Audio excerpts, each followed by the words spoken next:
Assalamualaikum warahmatullahi wabarakatuh. Selamat siang kakak semuanya.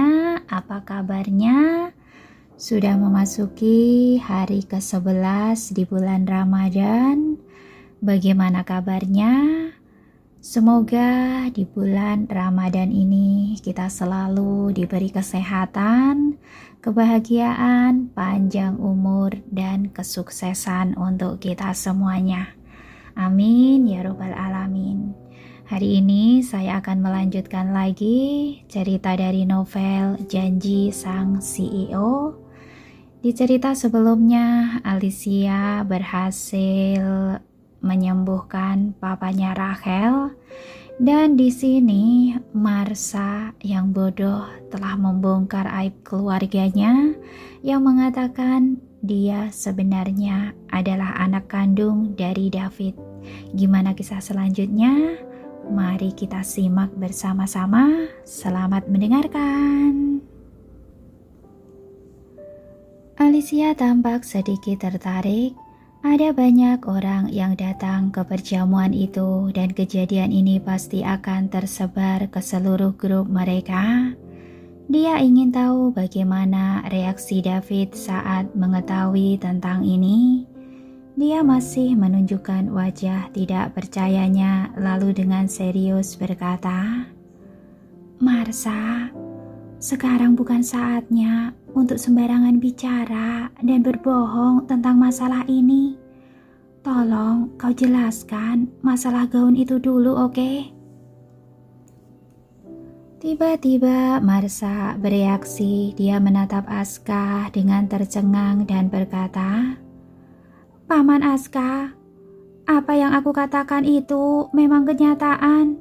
Aku telah dikurung dan tinggal di kuil. Hari ini aku baru saja kembali dan ada banyak orang yang bisa membuktikannya. Asalkan paman mau memeriksanya, pasti akan dapat menemukan dari mana datangnya asal gaun ini." Untuk sementara Aska tidak dapat menerima begitu banyak informasi di otaknya. Dia berdiri dan diam selama beberapa detik, kemudian berkata, "Aku pasti akan mencari tahu dan memeriksa tentang masalah ini." "Papa," Rachel menghentakkan kakinya dan berbohong, "aku memang mengirim gaun ini ke Ali, ke rumah Harsha.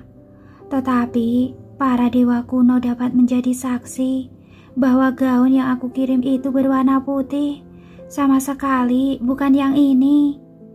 Seseorang pasti telah sengaja mencoba untuk menjebakku."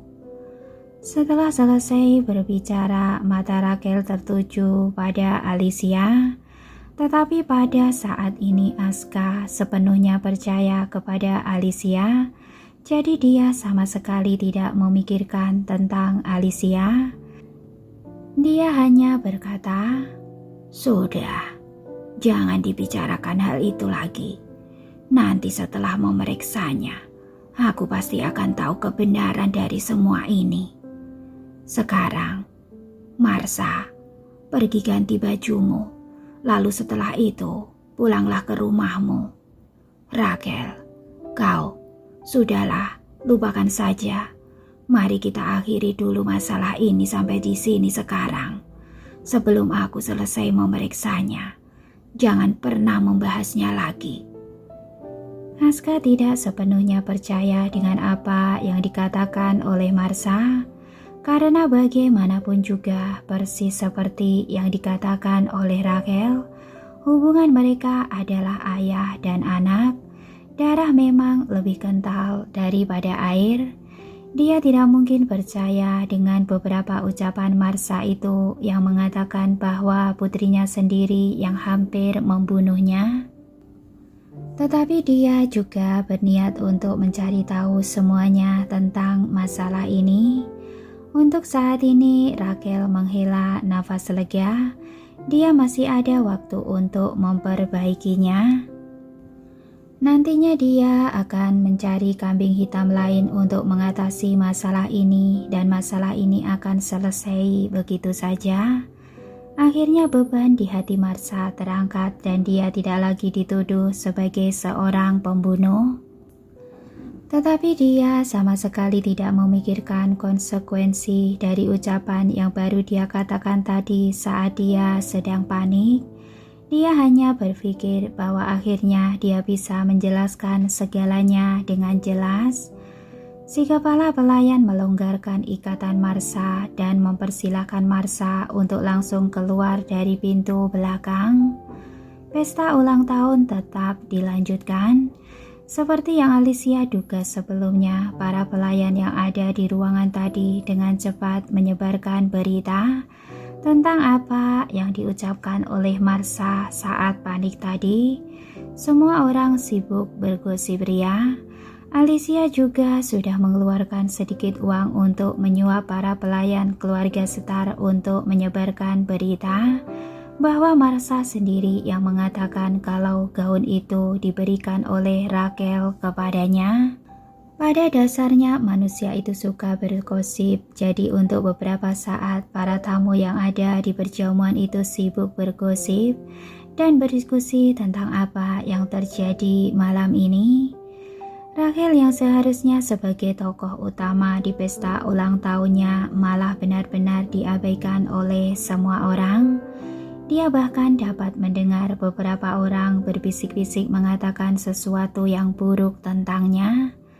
Tetapi mau tak mau, dia hanya bisa berpura-pura tidak mendengarnya. Kalau tidak, dia benar-benar akan menjadi bahan pembicaraan orang lain. Tetapi dia juga tidak tahan untuk terus berpura-pura dan tetap tinggal di perjamuan itu. Jadi dia mengangkat kakinya dan berjalan keluar saat tak ada orang yang memperhatikannya. Dia keluar untuk mencari udara segar. Tepat ketika Rachel sedang berjalan ke depan pintu, dia mendapati ada seorang pria yang mengenakan tuxedo hitam dengan topi tinggi berwarna hitam juga dan menghalangi di depan Rachel. Rachel mengerutkan keningnya dan menatap pria itu dengan tidak senang. Rachel bertanya mengapa dia menghalanginya. Pria itu mengangkat pinggiran topinya dan memperlihatkan sepasang mata yang gelap. Rachel memastikan kembali bahwa dia tidak mengenal pria ini, jadi dia menghindarinya dengan melangkah pergi. Dia tidak ingin tinggal lebih lama lagi di pesta ulang tahun ini, karena pesta ulang tahun ini sudah bukan pestanya sendiri, tetapi menjadi pesta pamernya Alicia.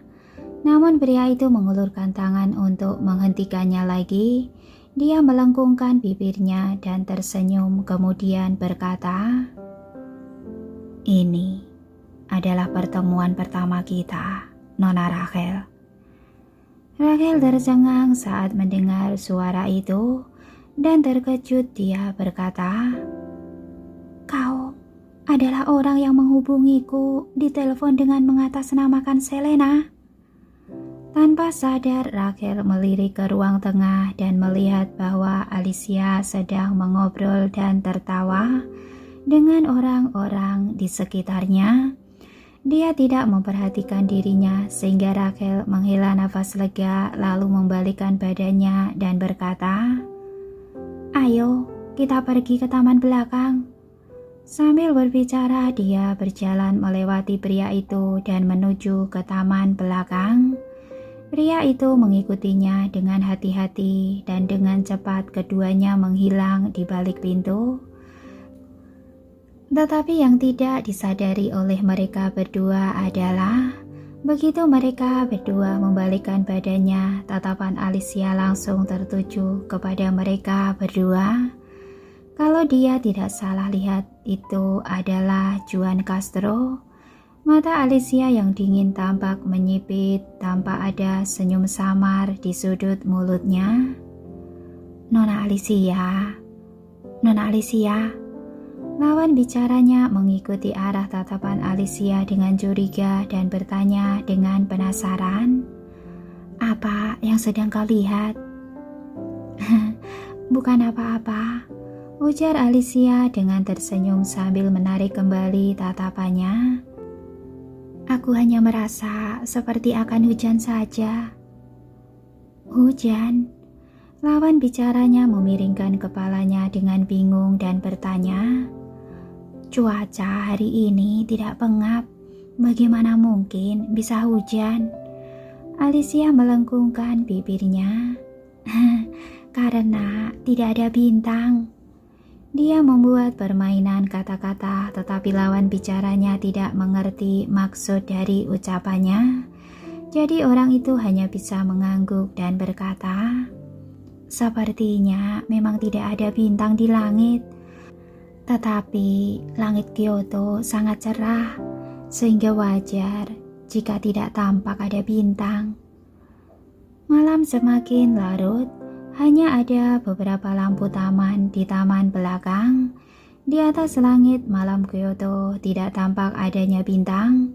Cahayanya sangat redup, jadi ini adalah tempat yang bagus untuk berbicara. Pria itu melepaskan topi yang dikenakannya dan memperlihatkan wajahnya yang tampan dan tampak tegas. Meskipun dia sudah berumur, tetapi masih bisa dilihat bahwa dia adalah pria yang sangat tampan ketika dia muda dulu. Sayang sekali bekas luka panjang di wajahnya itu agak tidak enak dilihat. Sambil tersenyum, pria itu memperkenalkan dirinya sendiri. Halo Nona Rachel, namaku Juan Castro. Aku adalah asistennya Selena dan aku datang ke sini untuk membantumu. Barusan Rachel telah mengalami dan melalui banyak hal, tetapi kesombongannya sebagai nona besar masih belum berubah. Dengan mendengus dingin dia berkata dengan nada yang buruk, membantuku? Kau?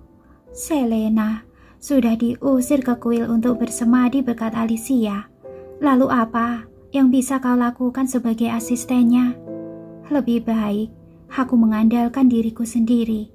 Aku mengajakmu ke sini untuk berbicara karena aku tidak ingin menimbulkan kecurigaan orang lain. Cepat, pergilah. Juan mengangkat kelopak matanya dan berkata dengan menunjukkan sedikit senyumnya. Nona Rachel, aku telah melihat semua yang terjadi barusan. Kalau kau tidak sembarangan bertindak dan mendengarkan pengaturan kami, maka semuanya tidak akan berkembang sehingga menjadi seperti sekarang ini.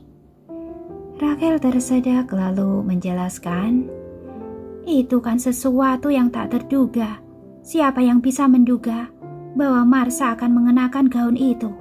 Si idiot itu hanya bisa melakukan kegagalan.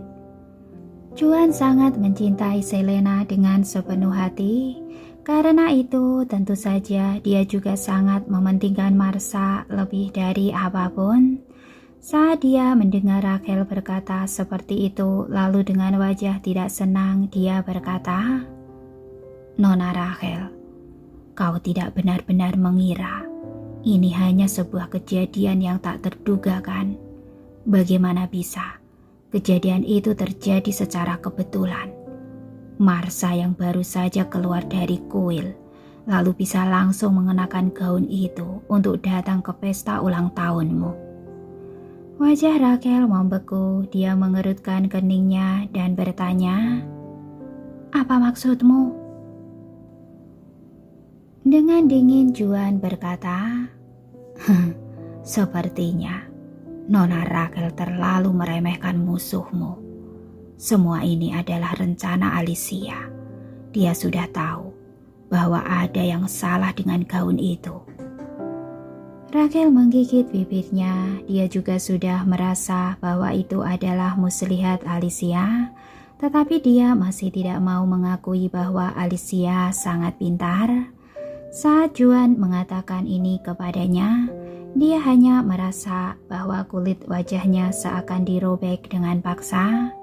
Dengan marah dia berkata, memangnya kenapa kalau aku meremehkan musuhku? Di kemudian hari, aku pasti akan membuat perhitungan dengannya. Juan Castro menggelengkan kepalanya dengan ringan. Kalau aku tidak salah menebak. Papamu juga sudah curiga kepadamu. Kalau kau tidak segera menangani masalah ini, maka aku khawatir nantinya kau yang akan ditangani dulu sebelum kau sempat membuat perhitungan dengan Alicia. Raquel mengepalkan jemarinya, dia juga tampak sedikit khawatir. Sambil menggigit bibir bawahnya, dia menatap Juan dan bertanya, "Kalau begitu, katakan kepadaku, apa rencanamu?" Mata Juan berkilat dingin. Daripada takut terjadi hal-hal yang tidak diinginkan, lebih baik langsung selesaikan masalahnya hari ini. Kita akan tetap bergerak sesuai rencana awal. Raquel berkata dengan bingung, "Tetapi hari ini dia telah menjadi pusat perhatian semua orang. Para tamu yang ada di dalam juga memanggilnya sebagai dokter jenius." "Lalu kenapa?" Juan mengangkat rahangnya dan berkata, "Semakin dia disanjung tinggi sekarang, maka setelah itu terjadi kejadian itu, dia hanya akan jatuh dengan mengenaskan.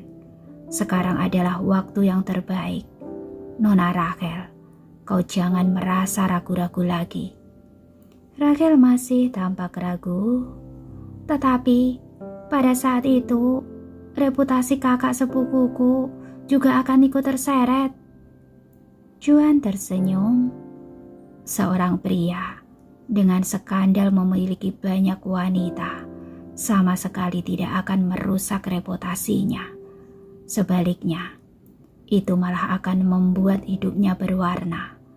Apa kau tidak sadar, tatapan kakak sepupumu kepada Alicia itu sangat tidak biasa, karena dia tidak hanya tidak dapat menangani Alicia pada saat di laut, tetapi malah hampir dibereskan oleh Alicia. Dan sejak itu, kakak sepupumu telah menunggu-nunggu kesempatan ini. Apa kau yakin ingin membiarkan kakak sepupumu melewatkan kesempatan ini?" Raquel sudah tidak bisa menahan amarahnya lagi dan langsung membuat keputusan.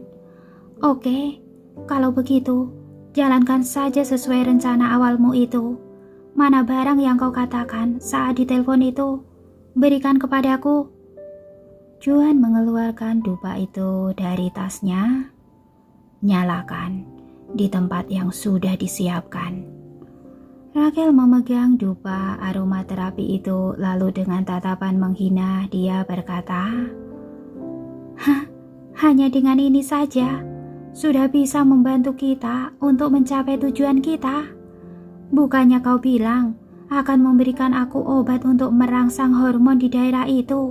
Mengapa hanya dupa aromaterapi?" Juan mengangkat alisnya dan berkata, "Tadinya memang ada obat itu, tetapi Alicia mengerti tentang obat. Menggunakan obat seperti itu hanya tipuan saja. Kebetulan beberapa hari terakhir ini aku pergi ke luar negeri dan menemukan sesuatu yang lebih efektif dan tidak mudah ditemukan jejaknya. Dan inilah barangnya, tidak berwarna dan tidak berbau. Orang biasa tidak akan dapat mendeteksinya. Dan meskipun ditemukan itu juga sudah sangat terlambat, karena sejauh ini tidak ada seorang pun yang bisa menghilangkan khasiat dari obat ini, kecuali orang yang membuat aromaterapi itu." Untuk sementara, Raquel merasa sedikit tidak nyaman saat memegang dupa aromaterapi itu di tangannya. Juan tersenyum dan berkata, "Nona Raquel, kau tak perlu takut. Benda ini hanya akan berfungsi jika dinyalakan atau dibakar." Raquel tampak sedikit santai setelah mendengarnya dan penasaran dia bertanya, "Lalu, setelah dupa ini dibakar, apakah akan memiliki khasiat yang sama dengan obat perangsang?" Juan menggelengkan kepalanya. "Tidak sama. Selain mengaktifkan hormonnya, Dupa ini juga akan membuat orang berhalusinasi, sehingga siapapun, orang yang dilihatnya akan terlihat sebagai orang yang mereka cintai. Setelah khasiat obat ini aktif, maka semuanya akan terjadi secara alami. Yang paling penting adalah obat ini ditempatkan di sumbunya dan akan habis dalam jangka waktu tertentu, sehingga tidak akan terlacak oleh para profesional. Ini berarti tidak ada jejak yang tertinggal. Yang paling Rachel khawatirkan sekarang adalah tertangkap dan masalah ini mengarah kepadanya. Setelah mendengarkan penjelasan Juan, akhirnya batu besar di hatinya baru terasa terangkat secara perlahan-lahan. Juan juga mengeluarkan pil lain. Dia menyerahkannya kepada Rachel dan berkata, "Ini adalah penawarnya. Berikan kepada kakak sepupumu." "Aku tahu apa yang harus aku lakukan. Tenang saja, kali ini Alicia pasti mampus. Tunggu saja dan lihatlah nanti, dia pasti akan dihina oleh semua orang.